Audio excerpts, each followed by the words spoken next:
Chega mais nação, mais um título do Felipe Luiz no Flamengo, Mengão, campeão da Taça Guanabara. Vamos juntos analisar aqui o que a imprensa tá falando do Mengão, hein? Porque tá voando. Foi 5-0 em cima do Maricá. Ficou barato, poderia ter sido muito mais, com direito a golaços. Olha, meu amigo, eu vou dizer uma coisa pra você. Eu acho que todo torcedor flamenguista hoje tá com gosto, tá gostando de ver esse Flamengo jogar, meu amigo. Faz o seguinte, dá aquela moral, deixa o seu like, se inscreva aqui no canal Lances Inéditos. O canal Lances Inéditos é o canal secundário do canal Meu Mengão React. Então se inscreva e ative o sino das notificações pra sempre você receber as informações do Mengão, tá bom? Vamos pro vídeo de hoje, Crédito ESPN, link na descrição. Mengão, campeão da Taça Guanabara, e que venha o Campeonato Carioca. A fórmula de disputa, mas a tradição já foi de mais entregar o troféu, celebrada, né? Mas a tradição de entregar o troféu continua, tem troféu, né? Tem várias etapas a Taça Guanabara. É melhor ganhar do que perder, né? Se tem disputa, para quem está Tem disputando. um troféu, vai entregar para alguém, né? Exatamente. Então, foi entregue ao Flamengo e depois que começou a usar titulares, não só titulares, né? Titulares e reservas imediatas. Felipe Luiz vai à beira do campo. Isso. Que eu acho que é o corte, né? O Flamengo sobrou no campeonato, né? Não tomou nem gol, né? Não tomou gol. Na era Felipe Luiz dentro do Carioca, o Flamengo não toma gol, né? As derrotas vieram com uma derrota só, aliás, né? Não, esse Com ano ele, não. o Felipe Luiz... Com o Felipe Luiz não. Mas o Felipe Luiz à beira do campo, desde que assumiu o time, ele tem uma derrota pro Fluminense no Campeonato Brasileiro só. E nesse Carioca não tomou gol. Não tomou gol. E tomou um gol do Botafogo, do Patrick de Paula na final da Supercopa. No Carioca Final da não. Supercopa é bom, né? Na Supercopa. Agora, tem algumas coisas assim, algumas coisas que chamam muita atenção nesse trabalho. O jogo, ele meio... Evidente que a gente vai sempre ponderar, o Maricá, o jogo do Campeonato Carioca, você tem uma diferença de investimento gigantesca. Agora, não é sempre que as atuações de times com muito maior investimento contra adversários mais frágeis causam um impacto tão grande. Foi uma atuação de nível bastante alto do Flamengo. Tem algumas coisas que chamam muita atenção nesse time.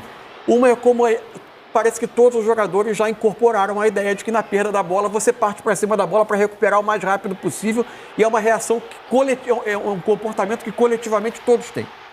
É muito raro você ter algo fugindo a esse padrão. Outra questão se o Flamengo consegue fazer o jogo consegue ficar com a bola mais tempo, ele vai conseguindo empurrar o adversário para trás, jogar no campo ofensivo. Acho até que ele tem, por vezes, em alguns jogos desse campeonato, e acho que isso tem um pouco a ver com a característica de um time que tem mais jogadores que gostam de jogar por fora do que propriamente por dentro, embora eu tenha me enganado em alguns. Eu achava que alguns jogadores iam ter muita dificuldade, mas, por exemplo, o Plata tem crescido assustadoramente e jogando muitas vezes por dentro. Hoje até ele jogou por fora, né? Mas vinha ser um segundo meia deixando o corredor. O Varela ocupou muitas vezes o lado ali. E ele vinha por dentro. Mas o Flamengo, por vezes, tem muito... Foi o primeiro tempo até foi um pouco disso, o segundo tempo não, que o jogo abriu. Muito domínio, como teve, por exemplo, o jogo com o Vasco. E você vai contabilizar no final a quantidade de chances claras nem é tão grande. Hoje o segundo tempo... Esse é o lance do jogo em termos de beleza, né? Bonito, né? Uma jogada espetacular do Matheus Gonçalves com o Wallace. Já tinha tido uma combinação dos dois na lateral do campo, depois a bola vem para o centro. Teve a participação do Luiz Araújo, do Arrascaeta. O Mas gol é é bacana belíssimo. que os protagonistas da jogada sejam dois garotos Que saíram da do base, banco né? e que trabalharam com o Felipe na base, né? Isso é legal também. E outra coisa é como o Flamengo tem uma coisa muito interessante contra times que tentam encaixar a marcação, por vezes individualmente, o campo inteiro, que é a capacidade de atrair para depois explorar o espaço às costas. Traz essa bola atrás, muito bem coordenado, e aí facilita, gente, a enorme capacidade que a dupla atual de zaga do Flamengo tem de sair jogando. O Danilo e o Léo Ortiz, iniciando jogadas, são um luxo, inclusive em termos de futebol brasileiro. E 3 foguetes na frente, né? E os jogadores que aceleram, né? Agora, o que eu destacaria desse Flamengo que está começando a temporada são 3 aspectos que para mim chamam a atenção. Primeiro, uma coisa até que eu já falei no Seleção. Eu acho que é um momento do Flamengo muito discreto. O Flamengo tem jogado bem, tem conquistado vitórias, ganhou a Supercopa, agora ganhou a Taça Guanabara. E a coisa está muito assim serena no Flamengo. Eu acho que tem a ver muito com o perfil do Felipe Luiz também, de não ser um técnico...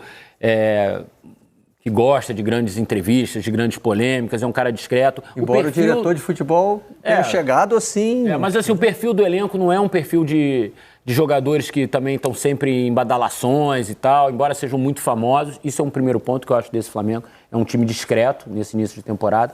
O segundo, que eu acho que é o Felipe Luiz, dando a alguns jogadores a possibilidade de jogar em várias posições, que eu acho que isso está aumentando a capacidade do elenco.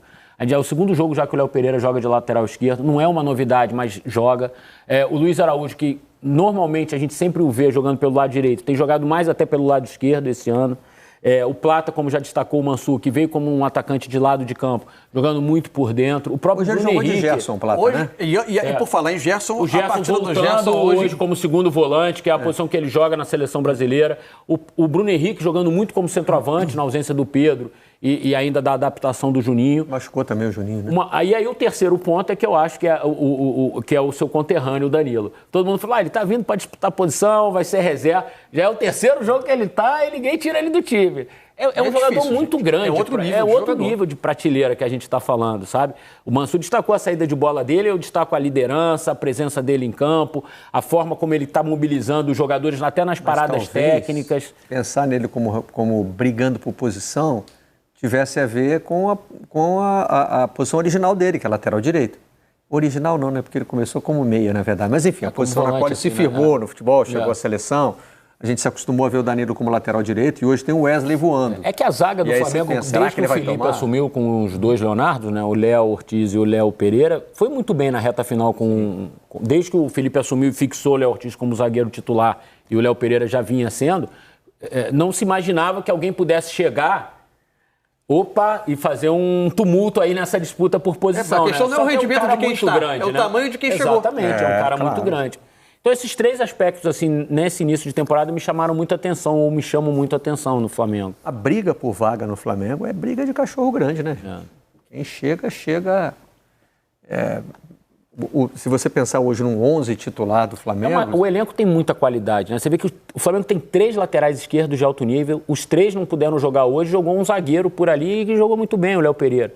Tudo bem, o adversário não é bem longe de ser um adversário do nível do Flamengo. Mas, enfim, a atuação individual do Léo comprova que, de vez em quando, ele pode até atuar ali também. Ele tem bons recursos técnicos para atuar ali com outro perfil de lateral, né? E aí você vê, o Michael tá machucado, o Cebolinha estava voltando de lesão, o Pedro não tá jogando, o Juninho não tá jogando, e ainda o De La Cruz não tá jogando, e ainda assim você vê o time titular que entrou em campo, é um time que poderia perfeitamente disputar o Brasileirão, sem esses jogadores, né? Esse lance eu achei curioso. Pênalti não tem vantagem, não é isso que a gente aprende? Mas foi? Então, o VAR, pelo visto, ou não considerou ou preferiu não tumultuar, né? Esse jogador que acabou de fazer o gol, o Luiz Araújo, saiu do banco. Ele, mesmo com algumas reservas, mesmo com alguns jogadores fora, o Luiz Araújo ainda foi reserva e entrou, né? Impressionante, cara. Me parece que se alguém me perguntasse no início do ano, e o Flamengo tem uma quantidade grande de pontas no elenco, né? Se alguém me perguntasse jogadores que eu enxergo com um teto maior de rendimento, chegando todos no auge, a minha primeira reação no início de temporada era imaginar Luiz Araújo e Cebolinha como jogadores com maior teto de rendimento. Só que os dois vêm de questões físicas importantes do ano passado. Eu não sei principalmente o Cebolinha, né?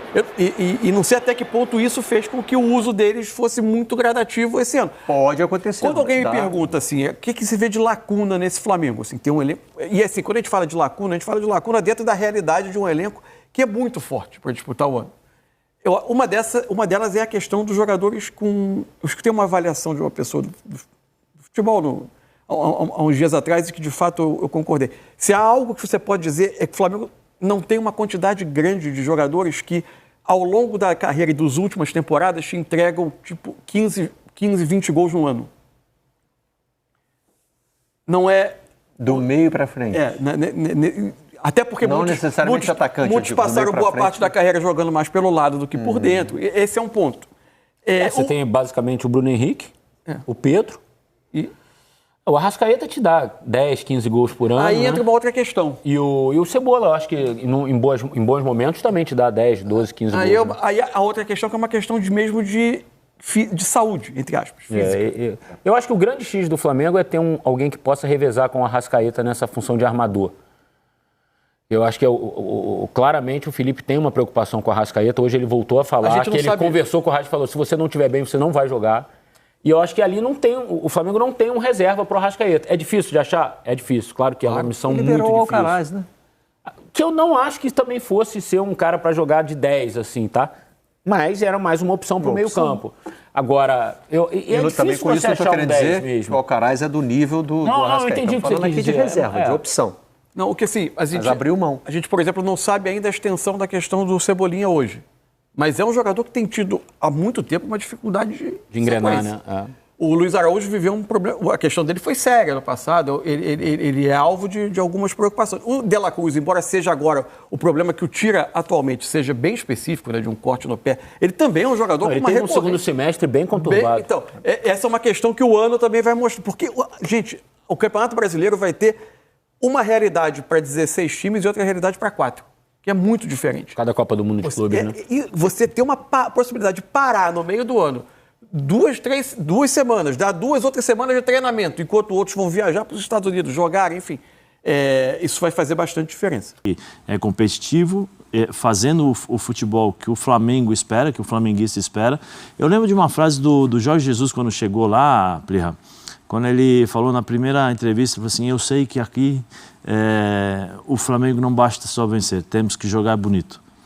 Né? E é a mesma coisa que o Felipe Luiz está buscando. Mas eu acho que esse Flamengo do Felipe Luiz é muito parecido com o do Jorge Jesus, mas tem a competitividade, eu acho, do time do Simeone. As entrevistas do Felipe, né? Eu inclusive falei assim, essa autocrítica do Felipe às vezes pode até prejudicá-lo, porque ele vai se sentir tanto e às vezes você precisa tirar um pouco o pé do freio, porque senão você não aguenta. É uma vida estressante, uma vida muito pesada de treinador, porque você é o primeiro a chegar, o último a sair, você tem que analisar jogo, acaba o jogo, você tem que analisar o próximo time. Mesmo com um departamento de análise competente, que te traz os jogos já, aquele compacto, aquelas coisas todas, é complicado. E o Felipe tem isso. E eu vejo nesse time do Flamengo um time muito aguerrido sem a bola. É um time que pressiona o tempo todo, com a bola tenta definir rápido. Naquelas brincadeiras de internet, quando perguntam para o jogador, para o treinador, para fazer ali, montar o jogador perfeito ou o treinador perfeito, claro, levando em consideração quem trabalhou com essa pessoa, já viram o Felipe perguntando, estrategista, eu não lembro exatamente se ele falou JJ ou Simeone e tal, mas... a administração de elenco, ele sempre cita o Renato Portaluppi. E essa parece também ser uma habilidade do Felipe, facilitada pelo fato dele conhecer grande parte dos jogadores, né? Jogou com alguns, dirigiu alguns dos mais jovenzinhos ali na categoria de base, na rápida passagem que teve no 17 e no 20, mas ele é um cara também agradável, é fácil gostar do Felipe Luiz, isso também conta, né? Conta, eu lembro... Vamos dar uma olhadinha nos números dele enquanto você fala, Zé. Eu lembro... Os números do Felipe gerais, desde que ele começou a dirigir o time principal do Flamengo. Eu lembro que quando ele assumiu, né? Quer falar lá, Pedro? Não, pode falar. Eu lembro quando ele assumiu, a gente estava no F90, né, no programa, e eu falei que um dos grandes desafios do Felipe seria separar, porque ele tinha acabado de jogar, né? 6 meses antes ele trabalhou no Sub-20, se não me engano. 6 meses antes ele tinha parado de jogar e jogava com todos os jogadores ali. E eu falei, o grande desafio dele é fazer com que os jogadores entendam que ele é o treinador agora. Que ele pode ter amizade, que ele pode fazer, mas que ele vai tomar as atitudes, que ele vai escolher quem vai jogar, quem não vai jogar. E fazê-los com que os jogadores possam entender isso, que era o grande desafio. Porque o jogador de futebol, muitas vezes, ele não entende isso. Tem muitos problemas. E acho que ele foi muito bem na situação do Gabigol. Ele foi muito bem na situação do Gabigol. Primeiro jogo ele cobra o Gabigol, né? Ele cobra e tem aquela discussão, você só fala comigo e tal. E aí o Gabigol acho que não entendeu isso, porque o Gabigol, no meu modo de ver, naquela época, naquele jogo especificamente, ele não entendeu a chance e a oportunidade que o Felipe Luiz estava dando, e o Felipe estava cobrando para ele se movimentar, sair de lá, fazer essas coisas, justamente porque o Felipe queria ajudá-lo. Né? E depois... o Felipe dá uma entrevista, bate no Gabigol de uma forma clássica, né, nesse aspecto, mas também bate e assopra, né, como nós usamos aqui na imprensa, em relação a algumas coisas. E quando ele tem o problema do Gabigol no pós-título, que o Gabigol fala que vai sair e tal, ele falou assim, o problema da diretoria, já está entregue à diretoria, já está tudo certo, e a diretoria do Flamengo, em conversa com o treinador, o Gabigol não permanece, ou seja, ele deu também o aval para o Gabigol sair. Eu acho que isso mostra maturidade e entendimento da posição dele como treinador, que ele é obrigado a tomar as atitudes, que ele precisa separar a amizade, habilidade também, né, do profissional, do profissionalismo ali dentro de campo, habilidade e uma coisa, Plihal, que eu acho que é fundamental para você ter sucesso no mundo do futebol. Entendimento da posição que você se encontra. Porque dependia muito de uma atitude dele, vamos dizer assim. E dependendo da atitude dele, ele poderia simplesmente falar assim, os caras olharem para ele e falar assim, tá vendo? Faz o que faz, é amigo do treinador, o treinador é amigo do jogador, e aí perde o comando, perde o controle, perde o respeito. E pelo contrário, ele foi muito bem nessa situação. O Luiz Eduardo Batista, o BAP, presidente do Flamengo, falou agora há pouquinho à Flá TV, a gente vai reproduzir o que disse o BAP. Fala, BAP! Da taça 2025, depois da Supercopa, você havia falado que a expectativa do ano ela só cresce com tudo que a gente tem acompanhado do trabalho. E agora, atualizando essa expectativa com que o grupo entregou também na Taça Guanabara. O que você pode falar, presidente? Parabéns pelo título. Sempre uma enorme satisfação, a gente está conquistando taças, né? Está no hino da gente, vencer, vencer, vencer. As expectativas estão apenas se concretizando ao longo dessa jornada, que eu espero continue linda e maravilhosa no ano de 25, para a gente trazer muita alegria para os corações de 45 milhões de rubro-negros. Tamo juntos. O torcedor, ele tem se mostrado satisfeito demais com o trabalho do Felipe Luiz. Ele entrega uma identidade de jogo que o flamenguista gosta de assistir. Como é que é a visão da presidência? Olha, eu, como todos os torcedores, tenho estado satisfeito também.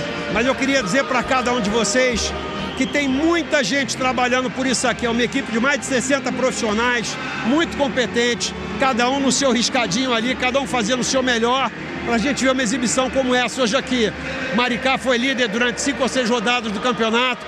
Esse time fez o jogo parecer fácil. Esse time aqui deu muito trabalho para todo mundo. Então, as conquistas e a performance, acima de tudo, nos enche de orgulho. A nação não tem pra ninguém. Parece que esse ano o Mengão tá outro nível, hein? Tá outro patamar, como diz Bruno Henrique. Porque eu vou falar uma coisa pra vocês, meus amigos. O que a gente viu o Flamengo jogar, tudo bem que era com o Maricá. O Maricá, inclusive, ficou, se eu não me engano, 6 rodadas do Campeonato Carioca na liderança. Cara, mas mesmo assim, o Flamengo jogou muita bola, eu acho que tirou até o pé, podemos dizer assim. Tirou até o pé, porque poderia ter sido mais. Cara, eu acho que tá dando gosto de ver esse Flamengo jogar. Tá diferente. Tá um outro ambiente. A gente vê os jogadores querendo vencer, empurrando, pressionando o adversário.